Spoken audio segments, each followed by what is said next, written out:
So what we've got here, the way the guys have designed it is you don't have to worry about your right to left.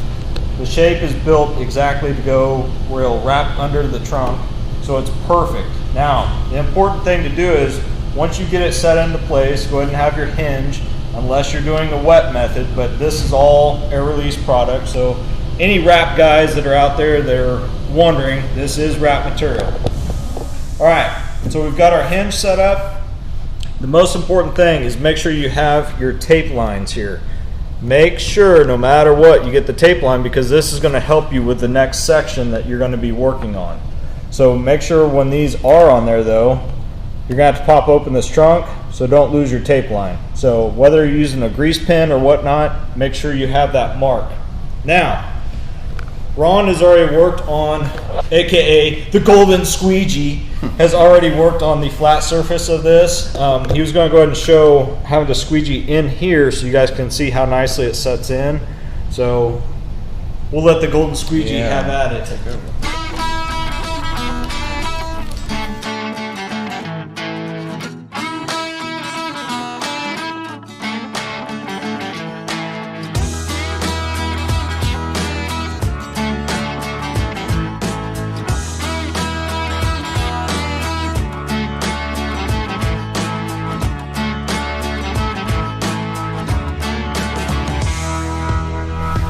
So definitely make sure that you guys are paying attention to how he is holding it off the car for when you're lining this up. He's not going all the way to the actual spoiler yet.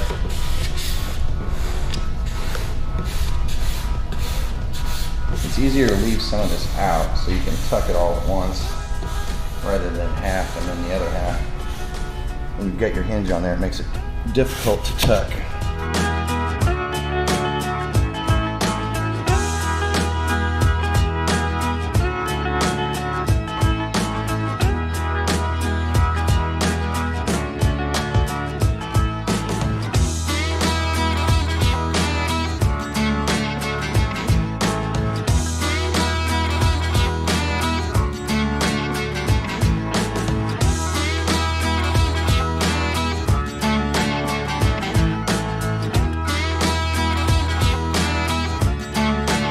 All right, so once again, this is how important that tape line is when you're lining this thing up.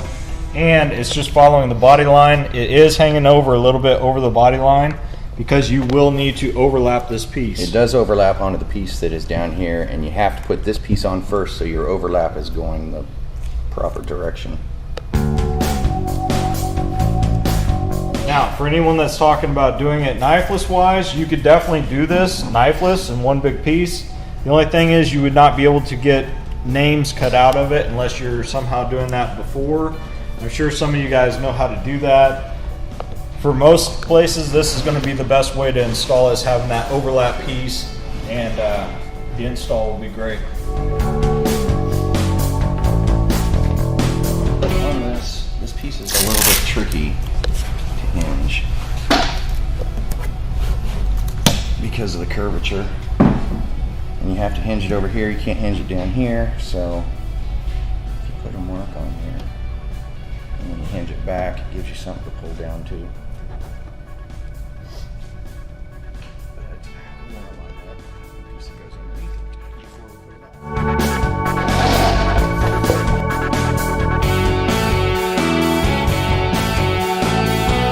We're about a ½ inch up off the body line here.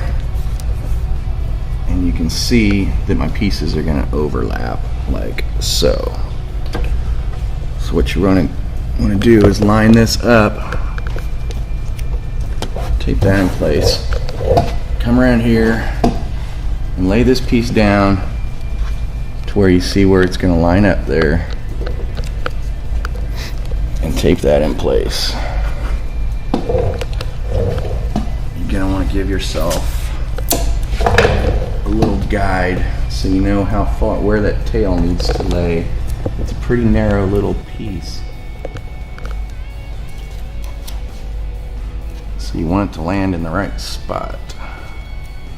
When the overlap is completed, it'll look good. So now this piece we're just going to flip out of the way.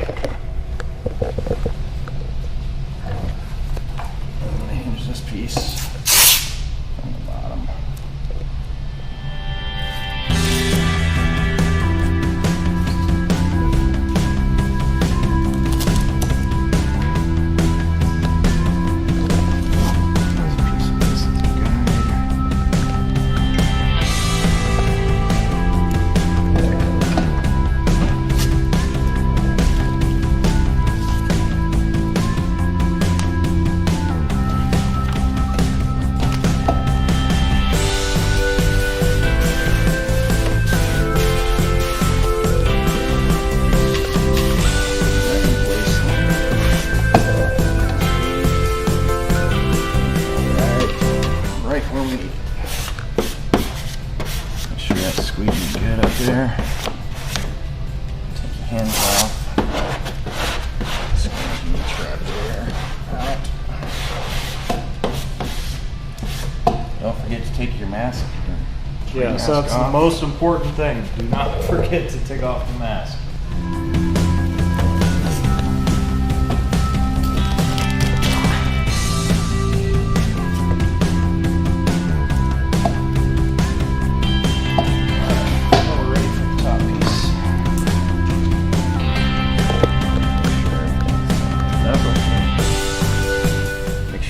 Looks good. Put your in place. Alright.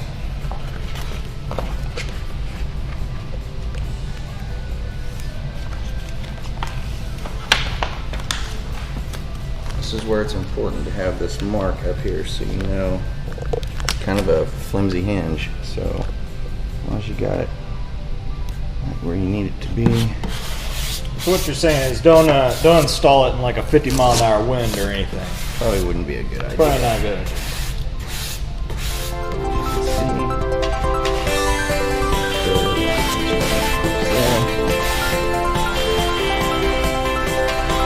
Okay, squeegee strokes. This is important to see how he is squeegeeing it. He's not just going straight up and down. He's actually following the curve of the body line to make sure it's going to line up correctly. As you can see, we got a nice overlap here. It's nice and consistent. Probably looks better than the factory from what I've seen. You can wait till after you pull your mask off to tuck this around, but you're ready to pull the mask off.